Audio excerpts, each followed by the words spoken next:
আসসালামু আলাইকুম দর্শক।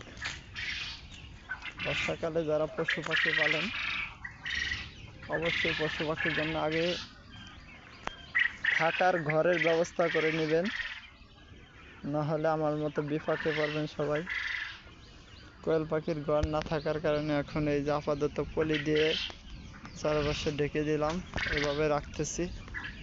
বাতাসে তাও মাঝে মাঝে উল্টে ফেলায়, রাখার খুব অসুবিধা হয়। এক খাঁচায় প্রায় 350 করে কোয়েল পাখি আছে। এই যে ছাদে সব ধরনের পশু পাখি, এখন বৃষ্টির কারণে খুব ঝামেলা আছি। হয়তোবা কিছুদিনের ভিতরে ঘর তৈরি করব। আমার পশু পাখিগুলো খুব কষ্টে আছে বর্ষার কারণে।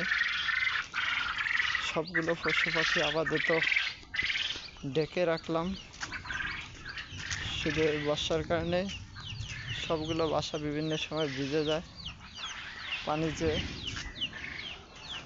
এটা আমার ইঁদুরের বাসা।